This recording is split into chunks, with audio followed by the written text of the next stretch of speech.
শিক্ষার্থীদের দ্বারা শারীরিক যোগাসন ক্যারাটে প্রদর্শনের মাধ্যমে বিশ্ব হিন্দু পরিষদের অন্যতম দুর্গা বাহিনীর 7 দিবসীয় শৌর্য প্রশিক্ষণ বর্গ সমাপ্ত হল। গত 8 জুলাই থেকে শ্রীভূমি জেলা অর্থাৎ করিমগঞ্জ জেলার সরস্বতী বিদ্যা নিকেতনে এই 7 দিবসীয় শিক্ষাবর্গ শুরু হয়। আর 14 জুলাই অর্থাৎ রবিবার এই বর্গ সমাপ্ত হয়। এদিন সমারোহ অনুষ্ঠানে প্রধান অতিথি হিসেবে উপস্থিত ছিলেন রবীন্দ্র সদন বালিকা মহাবিদ্যালয়ের অবসরপ্রাপ্ত উপাধ্যক্ষ শর্মিষ্ঠা খাজানজি ও মুখ্য অতিথি হিসেবে উপস্থিত ছিলেন করিমগঞ্জের সিজিএম আদালতের অধিবক্তা সোনালী দত্ত চৌধুরী।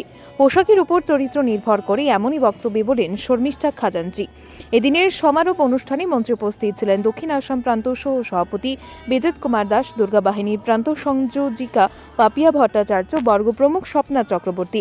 এই শিক্ষাবর্গে মোট 65 জন শিক্ষার্থী দুর্গা বাহিনী প্রশিক্ষণ নিয়েছেন।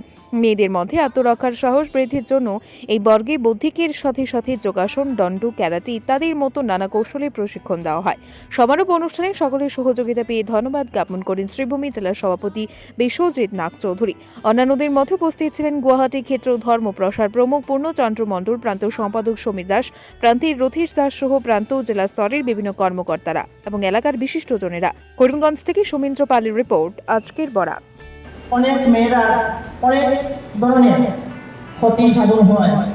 আমাদের যে ঘটনা ঘটছে, আমি কোর্টে থেকে দেখলাম যে ইদানিং আমাদের এখানে 2023 থেকে শুরু হয়েছে যে মেয়েদের 18 বছরের নিচে কোনো মেয়েদেরকে বিবাহ দেওয়া হতো না, বা কোনো মেয়েরা স্কুলে যাচ্ছে, যেগুলো ছেলেরা বাইক নিয়ে বা বিভিন্ন দামি ধরনের গাড়ি নিয়ে মেয়েদেরকে প্ররোচন করে, মেয়েদেরকে আমাদের হিন্দু মেয়েদেরকে বিশেষ করে ওদের একটাই উদ্দেশ্য যে হিন্দু মেয়েকে বিয়ে করলে অনেক নাকি খুব পুণ্যবান হয়, যেটা মানে ওদের মনের মধ্যে এই ইচ্ছা থাকে। কিন্তু এটা সম্পূর্ণ তোমরা অনেক ছোট, তোমাদের যে শিক্ষা আমি দেখলাম এখন আমার খুব ভালো লাগলো। তোমরা এইটা জিনিস মনে মনে চিন্তা করবে যে আমরা যাতে হিন্দুত্ব বজায় রাখতে পারি। আমরা কোনো সময় মুসলিম যে কোনো ছেলে হোক, ওর চেহারা, ছবি বা ওর টাকা পয়সা, দাম্পত্য জীবন এইসব দেখে তোমরা কোনো সময় অন্যদিকে মন দিবে না। মা বাবার দিকে সবসময়, যে কোনো তোমার মা বাবা তোমাকে কিন্তু কখনো মানে খারাপ উদ্দেশ্য নিয়ে তোমাদেরকে বিয়ে দেবেন না, ঠিক আছে? আমরা এই যে আমি যে বর্তমানে যে মনে করেন কোর্টে আমি কাজ করছি, কিন্তু দেখি তো অনেক মেয়েরা এসে তাদের কনভার্ট হয়ে বিয়ে করতে চেষ্টা করে। কি হচ্ছে আমাদের এই দেশে বৈদিক যুগ থেকে নারীদের কিন্তু একটা প্রাধান্য, একটা ভালো অবস্থা ছিল। নারীরা অনেক মন্ত্র উচ্চারণ করেছে, সৃষ্টি করেছেন। যেমন বেদের বাক ঋষি, তিনি মন্ত্র সৃষ্টি করেছেন, সত্য সৃষ্টি করেছেন। উপনিষদের গার্গী, মৈত্রেয়ী এরাও কি করেছেন?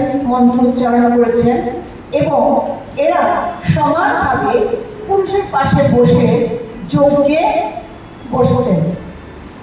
তার পরবর্তীতে মধ্যযুগে কি হলো, কিছুটা আমাদের নারীরা রাজনৈতিক কারণ হোক, পারিপার্শ্বিক কারণ হোক, এরা একটু অবক্ষণে চলে গেল। আমাদের এখানে দুর্গা বাহিনীর পর্ব বিগত 8 তারিখে শুরু হয়েছে এবং আজকের সমারোহ কার্যক্রম। এখানে অত্র এলাকার অনেক হিন্দু ভাইরা, সমাজে প্রতিষ্ঠিত ব্যক্তিরা আমাদেরকে অনেক সাহায্য করেছেন। তাছাড়া জেলা সমিতির অনেক কার্যকর্তা দিদিরা এখানে আছেন উপস্থিত, ওনারা অনেক পরিশ্রম করেছেন।